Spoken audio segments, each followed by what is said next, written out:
Praise the Lord. கர்த்தரும் இரட்சகருமாகிய இயேசு கிறிஸ்துவின் நாமத்தில் உங்கள் யாவருக்கும் என் அன்பின் வாழ்த்துக்கள். பிரியமானவர்களே, இன்றைக்கும் நாம் ஒரு அற்புதமான தேவனுடைய வார்த்தையை தியானிக்க போகிறோம். சங்கீதங்களின் புஸ்தகம் 61:2.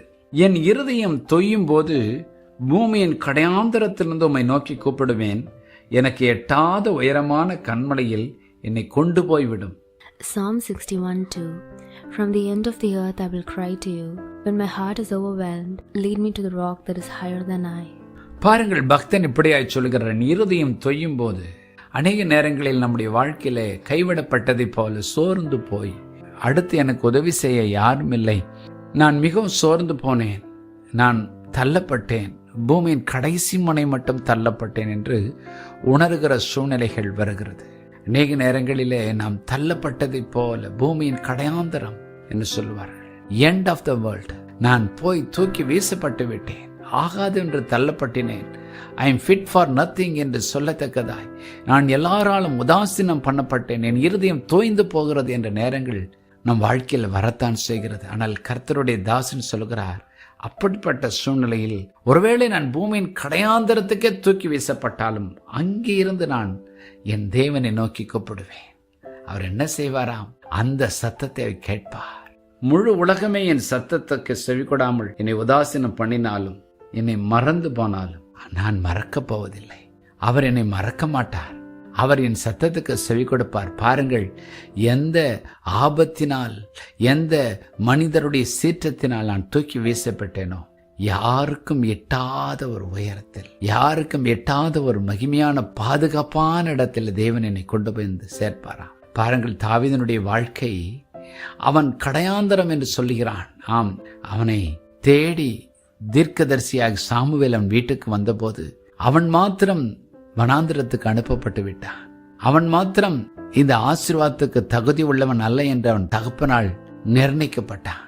ஆனால் பாருங்கள், தேவன் இந்த தாவீதைத்தான் தெரிந்து கொண்டு அவரை அபிஷேகித்து அவருக்கு எட்டாத உயரமாகிய முழு இஸ்ரவேலுக்கும், சமஸ்த இஸ்ரவேலுக்கும் ராஜாவாய் கொண்டு போய் நிறுத்தினார். யோசேப்பின் வாழ்க்கையை பாருங்கள்.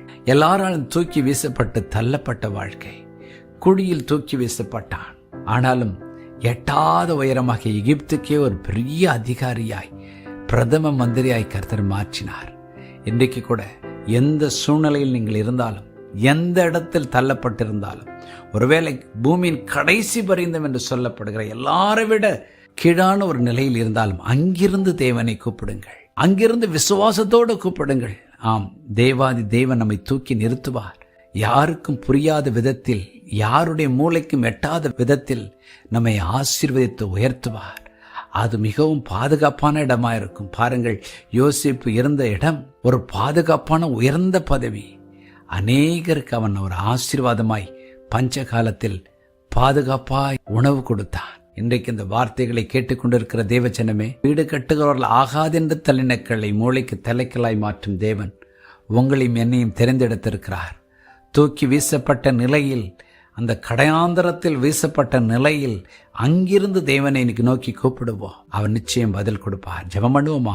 பரலோக பிதாவை, என்னோடு இணைந்து ஜெபிக்கிற ஒவ்வொருவரும் ஆண்டவரே, ஒரு தள்ளப்பட்ட நிலையில், தூக்கி வீசப்பட்ட நிலையில், ஒதுக்கப்பட்ட நிலையில் இருந்து ஒருவேளை இந்த வார்த்தைகளை கேட்டுக்கொண்டிருந்தால் அந்த சூழ்நிலையிலிருந்து உம்மை நோக்கி கூப்பிடுகிற ஒரு ஜெப ஆவியை தாரும், ஒரு விசுவாசத்தை தாரும், ஒரு நம்பிக்கையை தாரும். ஆமாண்டவரே, நாங்கள் கூப்பிடும் பொழுது எங்களை கேட்டு எங்களுக்கு எட்டாத ஒரு உயரம், எங்களுக்கு எட்டாத ஒரு பாதுகாப்புக்கு நீர் கொண்டு போய் சேர்க்கிறவர் நீர் ஆண்டவரே.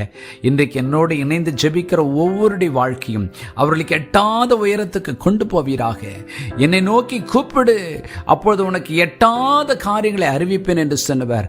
இன்றைக்கு யார் யார் என்னோடு இணைந்து உம்மை நோக்கி கூப்பிடுகிறார்களோ ஒவ்வொருடைய வாழ்க்கையும் உயர்த்துவீராக, எட்டாத காரியங்களை அறிவிப்பீராக, எட்டாத உயரத்துக்கு கொண்டு போவீராக. இயேசுவின் நாமத்தில் பிதாவே, ஆமென்.